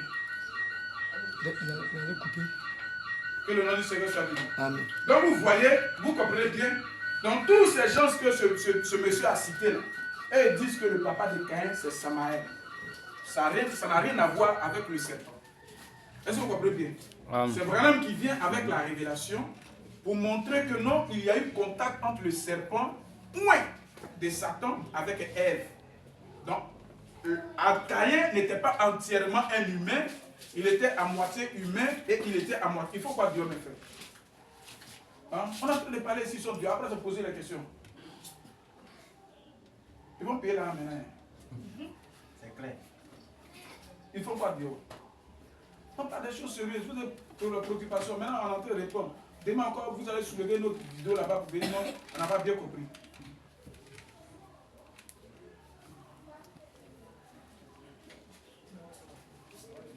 Tout le monde entré. Vous êtes soumis, arrêtez-vous au ici. Et Joachim. Oh, bien. Surtout pas toucher les voitures.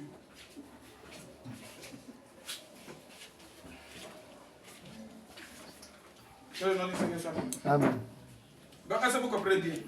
Amen. Donc, voici un peu, de façon succincte, que tous ces hommes qu'ils ont cités dans les trucs là, eux, pour eux, papa de Caïn, c'est Samaël, c'est un ange dessus. C'est Branham qui est venu avec plus d'éclairage pour montrer que non, il y a eu contact entre le serpent et puis la femme. Donc Caïn, son papa, c'est le serpent. Si on s'élève plus, c'est le diable. Mais le diable incarné dans le corps du serpent pour avoir des relations avec la femme, Ève, pour avoir une progéniture, une descendance. Est-ce que vous comprenez bien? Ça, c'est biblique. Aucune personne ne peut prouver le contraire. Jésus même en a parlé dans Matthieu chapitre 13. Jésus en a parlé dans Matthieu chapitre 13. Il dit, le royaume des cieux est semblable à un homme qui a semé sa semence. Quand il est perdu dans le champ, l'ennemi aussi avait dit semer sa semence. Quand on lui a demandé l'explication, il dit que lui qui sème là, c'est le Fils de Dieu, c'est le Fils de l'homme, les semences sont les fils du royaume. L'ennemi, c'est le diable. Les semences de l'ennemi, ce sont les enfants du diable. Mais ça a commencé où? Dans la Genèse. C'est là que tout a commencé. C'est Branham qui a dit ça. Et c'est la biblique. Voilà pourquoi ce n'est pas tout le monde qui chante Dieu qui appartient à Dieu. Non. faut connaître tes origines, il faut connaître tes sources. Est-ce qu'on comprend bien? Amen. Voilà, je voulais aborder aussi le problème de, comment on appelle ça, des plagiats sur, comment on appelle ça, sur les âges de l'Église. Sur les âges de l'Église. Et puis sur, tout est déjà dans mon téléphone. Tout est déjà dans mon téléphone. Je vais vous balancer ça dans le groupe. Je vais tout balancer dans le groupe. Pour montrer que le diable peut s'aventurer pour essayer d'expliquer la parole. Ça, ce n'est pas nouveau.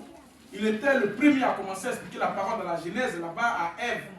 Là-bas, pour essayer de la tromper. Que le nom du Seigneur soit béni. Amen. Donc, toujours le diable essaie d'interpréter la parole. Il essaie de se faire religieux, il essaie de se faire pasteur, il essaie de se faire prêtre, il essaie de se faire apôtre. Comme la Bible dit dans 2 Corinthiens chapitre 11, à partir du verset 13 là-bas, que Satan lui-même se déguise en messager de ténèbres. Pardon, il se déguise en messager de lumière. En ange de lumière, en messager de lumière. Il dit ce n'est pas étonnant aussi que ces apôtres aussi le font. C'est-à-dire que des hommes aussi se déguisent en messager, en apôtre, en pasteur, en docteur. Donc Satan essaiera toujours d'expliquer la parole. Même si cela ne lui a pas été donné, mais il essaiera de s'aventurer. Que le nom du Seigneur soit béni. Amen. Que le nom du Seigneur soit béni. Et quand nous rentrons dans l'âge de la réforme, que le nom du Seigneur soit béni, l'âge de la réforme à partir de Luther, Wesley, ainsi de suite, vous comprenez bien? Non, c'est l'âge de la réforme. Voici celle-ci. Vous voyez ici, voici les âges ici. À partir de Luther, Wesley, qui est l'âge missionnaire, et puis l'âge de la Odyssée. Vous comprenez bien? Amen. Ça, c'est les âges que Branham a fait. Confirmé par le Saint-Esprit. L'ange est descendu, et puis a effacé, et puis a redessiné ça sur le tableau. Et même avant qu'il prêche les âges, on avait prêché à Diaké que non, il a déjà vu la chose dans le ciel. On avait prêché ça à Diaké. Oui. Là où il a vu le Seigneur marcher au milieu des chandeliers. Au milieu du chandelier. Et un nom est sorti pour dire que le Jéhovah de l'Ancien Testament est le Jésus-Christ du Nouveau Testament. Il dit c'est à partir de là qu'il est descendu pour prêcher les âges. Lui, il a eu la vision des âges. Dieu lui a montré ça dans le ciel. Dans une vision. Et il est descendu pour prêcher. Est-ce que vous comprenez bien? Est-ce que vous suivez très bien? Amen. Et quand il a fini de dessiner ça au tableau, l'ange est venu effacer et l'ange a redessiné ça. Mais il y a les contemporains qui étaient au temps de Branham, les hommes de Dieu qui étaient au temps de Branham, les Taylor Swift, les Billy Graham, tout ça. Un jour on a dit témoignage que Dieu a vraiment utilisé ce temps. Mais toi tu viens ici dans les années 2000, tu n'es même pas contemporain et tu cherches à discréditer la chose. Que le nom du Seigneur soit béni. Pourtant lui-même ne croit pas aux âges de l'église, il ne croit pas ça. Pour lui il n'y a pas d'âge de l'église. S'il n'y a pas d'âge de l'église, c'est qu'on est dans le flou. Comment quelqu'un qui peut bâtir. Quand je vais revenir dimanche prochain, je vais prêcher sur pour vous montrer que les âges de l'église sont bibliques. Quand Dieu se tourne chez les nations, il commence par des périodes. Je vais essayer de vous prouver cela par les Écritures. Parce que c'est biblique. Que le nom du Seigneur soit béni. Donc, c'était hommes de Dieu, c'était réformateurs, parce que quand on dit l'âge des réformateurs, il y a des pensées des réformateurs qui peuvent venir sur certains adorateurs. Quand le messager est parti, il y a des pensées des réformateurs qui viennent sur les gens, qui peuvent essayer, avec une petite lumière qu'il a. Parce que quand Dieu avait appelé Moïse, là-bas dans le désert, il a pris de l'esprit de Moïse pour mettre sur des gens. C'est pas ça? Amen. C'est pas ça. Pour juger, pour avoir à peu près la même vision que Moïse, pour régler les problèmes. Donc quand Dieu envoie un serviteur dans l'âge, il y a aussi l'esprit du serviteur qui peut venir sur certaines personnes. Il peut essayer d'expliquer quelque chose, il peut avoir une petite lumière, essayer de s'aventurer sur les Écritures, essayer de s'aventurer sur la parole. Donc il y a eu des hommes comme ça qui ont essayé, avec la petite lumière qu'ils ont reçue, essayer d'expliquer quelque chose. Est-ce que vous comprenez bien? Amen. Essayer de montrer pour les âges, pour les sceaux, ainsi de suite, avec la... Mais ce n'est pas clair, c'est flou. Parce que cela n'a pas été donné entièrement, c'est flou. Je suis une petite lumière, il ne voit pas bien. Est-ce que vous comprenez bien? Amen. Et c'est là que Roussel, qui est le responsable des témoins de Jéhovah, avec Larkin, avec Scofield et tout ça, même Darby, avait essayé de prêcher les âges de l'église et de prêcher les sceaux. Que le nom du Seigneur soit béni. Est-ce que vous comprenez bien? Amen. Donc quand le messager vient, il regarde dans tous les âges parce qu'il dit que les anges venaient à moi. L'ange de Paul venait au prophète. l'ange de Colomba, Wesley Smith et tous ces gens-là venaient au prophète. Donc lui-même n'a pas besoin d'aller lire vos livres, mais déjà il peut avoir la révélation correcte de ce que vous prêchez là-bas.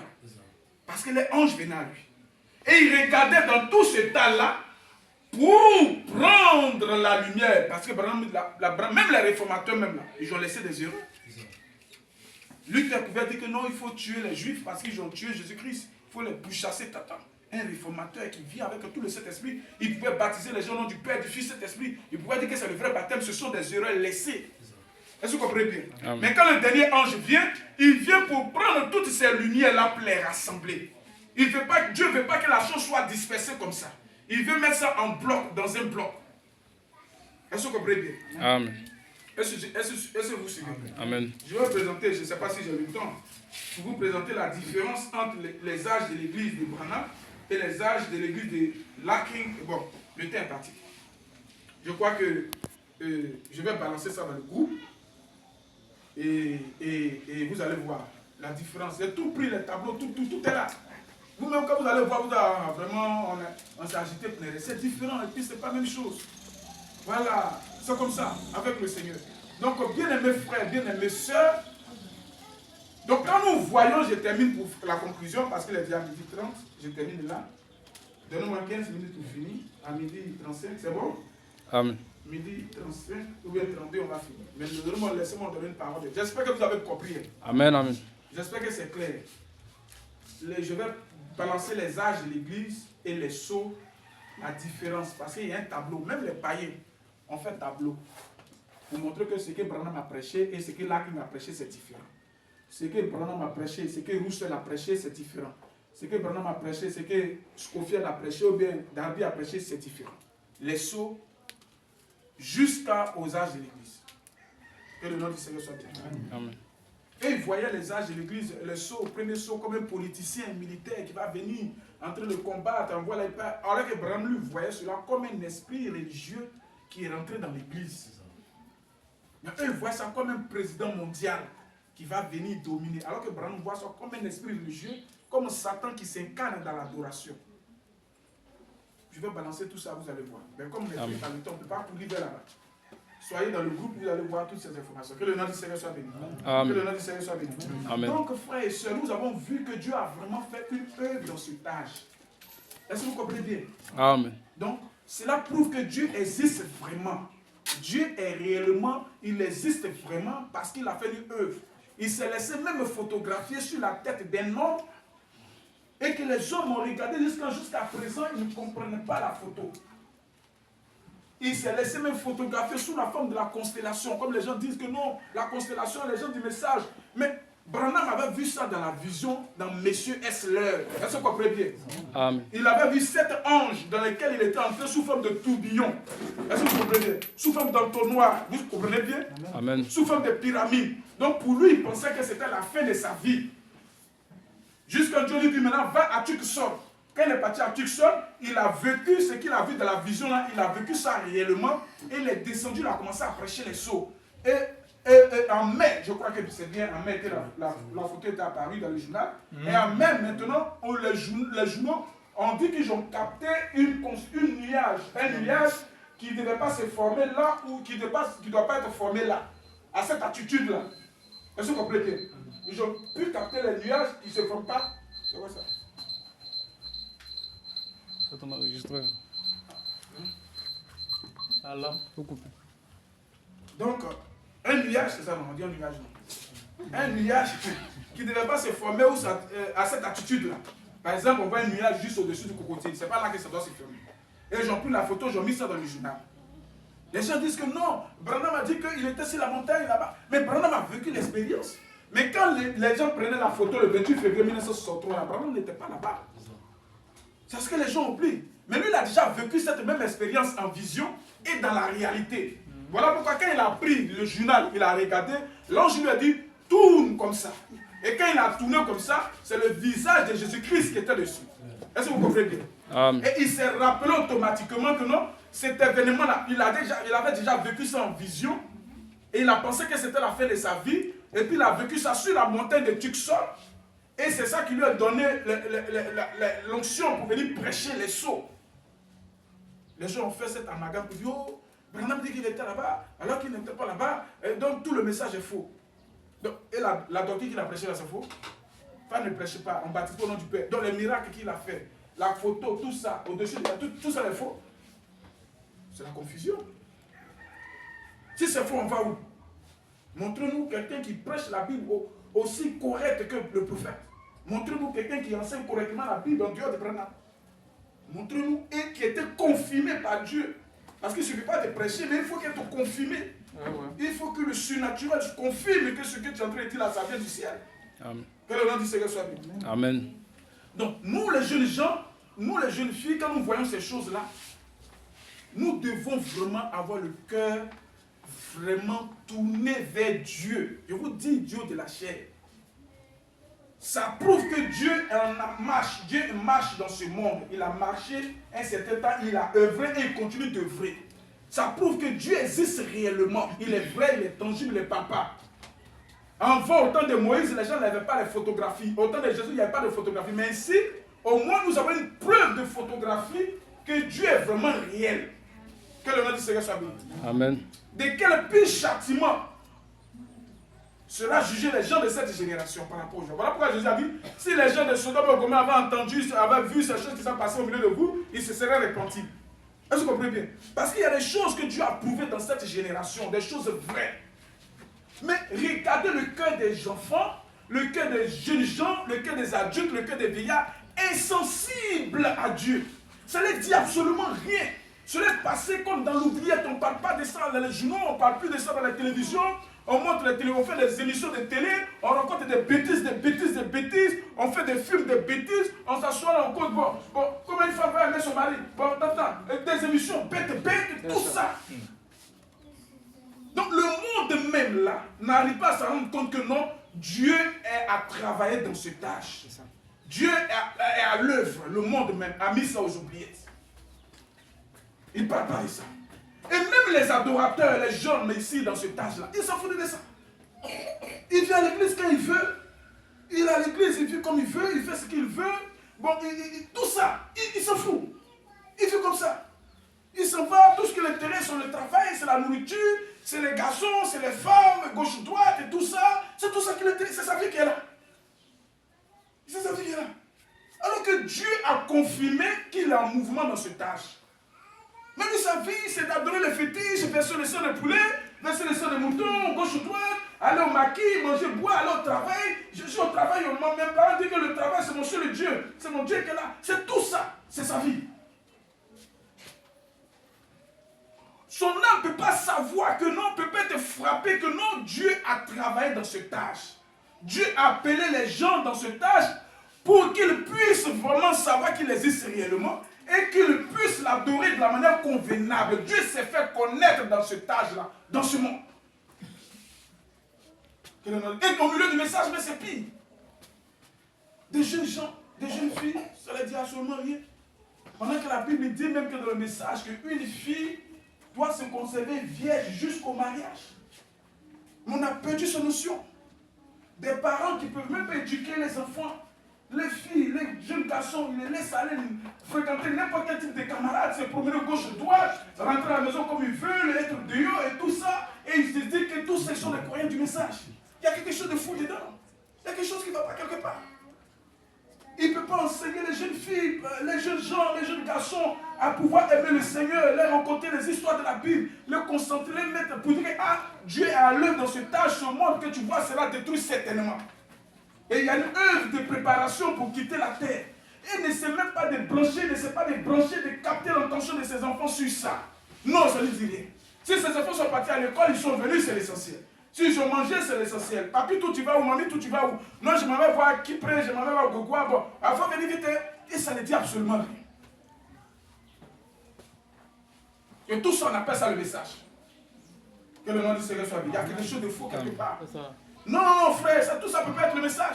Tous ces ramassés-là ne peuvent pas être le message. Non, non, non, non, non. Il y a des gens dévoués qui sont dans le secret quelque part. Qui sont dans le secret quelque part. Les enfants, ils vont faire tomber le truc. Ils sont dans le secret quelque part. Qui peuvent adorer Dieu, qui sentent le mouvement de Dieu sur les cœurs. Depuis l'intérieur, ils savent que vraiment Dieu a appelé une œuvre ici, a appelé l'église dans cette œuvre, il faut que je sois participant, il faut que je sois héritier de ces choses. Donc dans les cœurs là, c'est ça qui est là-dedans. Je ne sais pas si je fais comprendre, frère. Amen. Ce n'est pas une imagination, une conception. Non, non, ce n'est pas ça. Ce n'est pas quelqu'un qui regarde l'autre. Comme il est couché comme ça, moi aussi je me couche comme ça. Le jour qu'il voit ses détestes, nous tous on va s'y marche comme ça, on marche. Ce n'est pas ça. Ça c'est la religion, c'est l'imitation. Des gens qui ont quelque chose dans le cœur. C'est de ça que nous parlons. Parce que si Dieu a fait une œuvre ici, c'est que Dieu va appeler des gens. Et Dieu va détruire la terre. Même avant que la terre soit détruite, frère, tu peux dormir sur ton lit sans jamais te réveiller. Tu peux rentrer dans un cauchemar et puis tu es mort dans le cauchemar, tu es mort ici. C'est fini.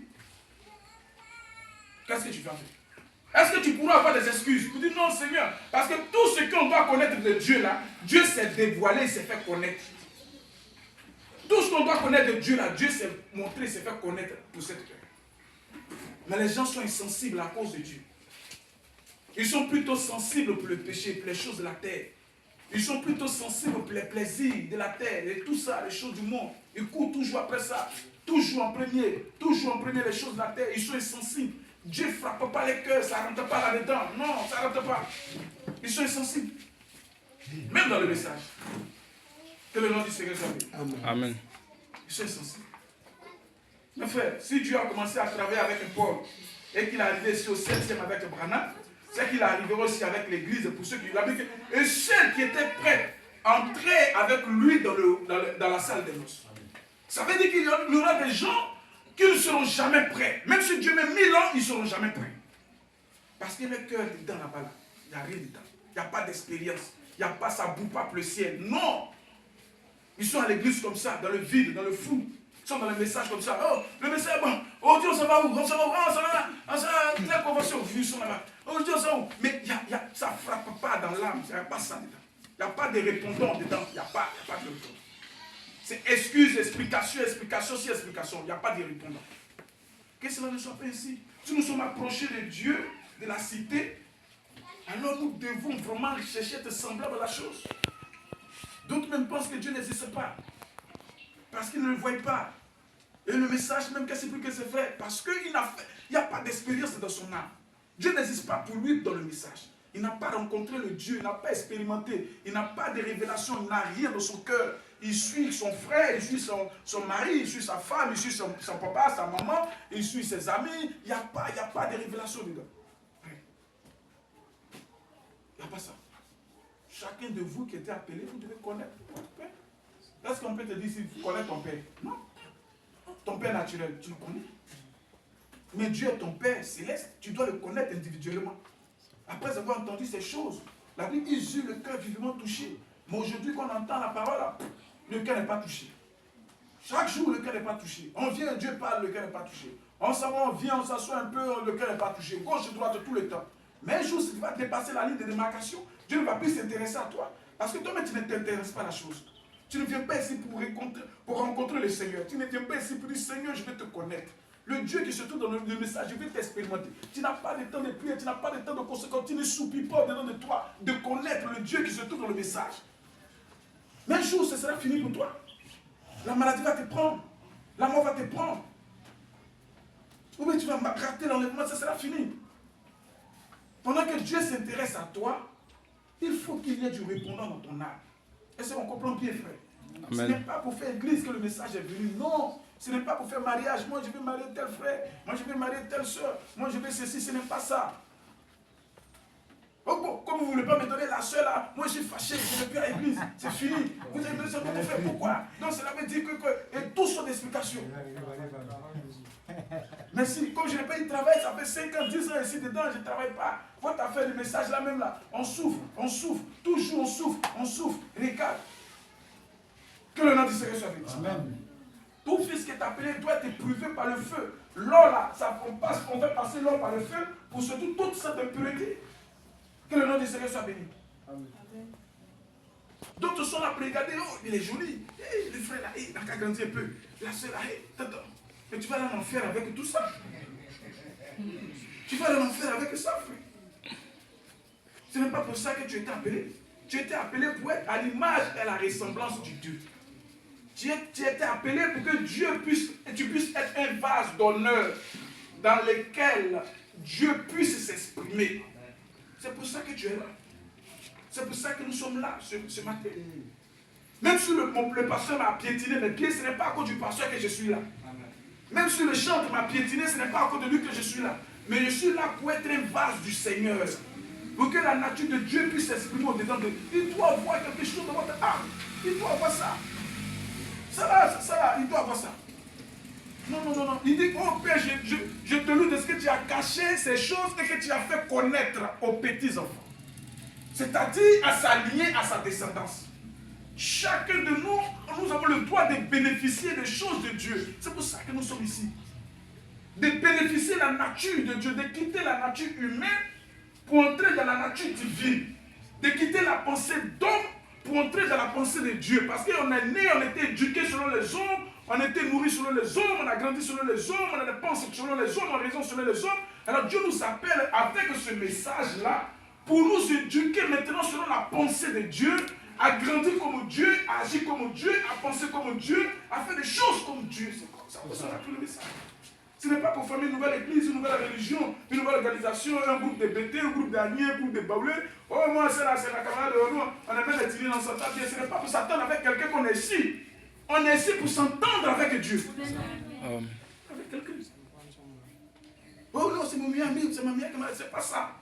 On est ici pour s'entendre avec Dieu, individuellement. Voilà pourquoi Dieu a fait toutes ces choses. Voilà pourquoi il a envoyé un prophète. Voilà pourquoi il s'est laissé photographier. Voilà pourquoi il a fait toutes ces démonstrations dans le ciel. Tous ces signes dans le ciel et sur la terre. Parce qu'il y a un peuple ici sur la terre dans lequel il doit se faire connaître. C'est pour ça. Est-ce que vous comprenez bien l'église? En tout cas, c'est ce qu'il y a dans mon cœur. C'est ce qu'il faut que je vous dise. Il faut que je vous dise la vérité. Pour ne pas que votre sang retombe sur moi au jour du jugement. Pour que je puisse dire, Seigneur, je suis pur du sang de tous. Je les ai jamais, ceux qui ont pensé là, moi je ne l'ai jamais dit ça. Tu peux me faire sortir même la vidéo de mes prédications. Tu vas voir que je les ai regardés droit dans les yeux et je les ai dit la vérité. Même si ça me condamne, mais j'ai dit quand même la vérité. Chacun a pris la vérité, il a fait ce qu'il veut. Donc ton prix, il va me dire quoi? Le connaissez? Ça m'énerve. Dès qu'il sort net, c'est remis comme ça. À la porte, tout ce qu'on a prêché là, ça tombe. Et puis maintenant, elle prend son démon, ou il prend son démon, et puis il s'en va. Dimanche, il vient, le démon est là, il rentre, quand il se remue, et puis il continue. Mais un jour, ça aura une fin. Que le nom du Seigneur soit béni. Est-ce qu'on a vraiment compris, frère? Est-ce qu'on a vraiment compris, sœur? Donc, n'ayez pas de doute à ce sujet. N'ayez jamais de doute au sujet de la parole. Dieu vous a appelé pour que vous soyez ses fils et ses filles. Même si vous ne comprenez pas, restez dans la prière. Jusqu'à ce que la chose devienne claire dans votre âme, dans votre cœur. Quand ça sera clair, vous-même vous allez sauter de joie. Vous serez même en joie. On va demander à quoi? Non, vraiment, il y a quelque chose qui se passe dans mon cœur. Ne doutez pas, ne pensez pas, non, le message, qu'est-ce que... Non, soyez sereins. Nous tous, on est passés par là. Restez à l'hôtel jusqu'à ce que la chose prenne vie et ça s'enflamme dedans de vous. Est-ce que vous avez compris? Tout ce que les gens vont rencontrer gauche ou droite, là, n'écoutez pas ça. Restez sur votre position dans la parole. Priez le Seigneur jusqu'à ce que Dieu se révèle au travers de vous. Il n'y a pas de Dieu en dehors de ce message. Je vous dis ici, Dieu de la chair. Ce n'est pas parce que je suis pasteur du message, mais nous aussi, on était dénominationnels. On était dans les jours, on se levait dans les œuvres missions, on partait prêcher l'évangile dans les rues, dans les marchés. On faisait des groupes de BT, groupes ethniques, tous on dansait, on sautait dans tout ça. On pouvait rester au temple, prier du matin jusqu'à 18h chaque jour, gêner, prier. On était dans une messe comme ça, quand on marche même, le vent là, quand la voiture nous dépasse, le vent là même nous fait tomber. Mais il n'y a pas, on a vu qu'il n'y a pas Dieu dedans. Tous les bruits qu'ils font, il n'y a pas Dieu dedans. Il n'y a que Dieu dans le message de cette heure. C'est là-dedans que Dieu se trouve. Il n'est pas en dehors. Donc nous devons rester là jusqu'à le trouver, le toucher comme ça, comme Jacob a combattu toute la nuit. Il savait que le Dieu de son père était réel. Il n'y a pas un autre Dieu en dehors du Dieu d'Isaac. Il savait que le Dieu d'Isaac était vrai. Il avait beaucoup de problèmes, de difficultés. Donc un jour il s'est arrêté. Il faut que je le rencontre, ce Dieu-là. Parce que c'est le seul vrai Dieu. Et il est resté toute la nuit et prier jusqu'à ce qu'il puisse rencontrer ce Dieu-là. Et cela a changé sa démarche. Il n'y a pas de Dieu en dehors du message. Et lance quiconque défie avec la Bible même, qui peut me prouver par les Écritures qu'il y a Dieu en dehors du message. Ça n'existe nulle part. Nous s'arrêtons dans la rue pour prêcher avec le frère Daniel, on est ici. Il n'y a pas Dieu ailleurs que dans le message. C'est la seule et vraie, le lieu où on peut trouver le Seigneur. Donc si vous êtes approché de ce lieu-là, ne restez pas à la porte. Rentrez jusqu'à dans la chambre du roi pour toucher ce Dieu, pour le connaître véritablement dans votre cœur, dans votre âme. Est-ce que vous avez compris? Amen. Que Dieu vous bénisse. Je Amen. crois qu'on va s'arrêter là pour ce jour. Pardonnez-moi pour le temps que j'ai pris. Que Dieu soit avec vous. Amen. On va s'arrêter là. Et dimanche prochain, et on va. Dimanche prochain, sur prochain, on va parler des âges. Je vais envoyer ça sur le groupe. Que Dieu vous bénisse. Amen. Si vous avez des préoccupations, je suis prêt. Envoyez, je vais vous balancer. Chacun de vous, ayez les modules de recherche. Tapez l'application ChatGPT, tous les modules de recherche à garder. Aujourd'hui, on n'a pas besoin de. Tu ne comprends pas anglais, tu as l'application, tu mets anglais, français. Moi, ça m'a fait sortir anglais, français. Et puis j'ai lu tout ce qu'il dit. Je suis rassuré.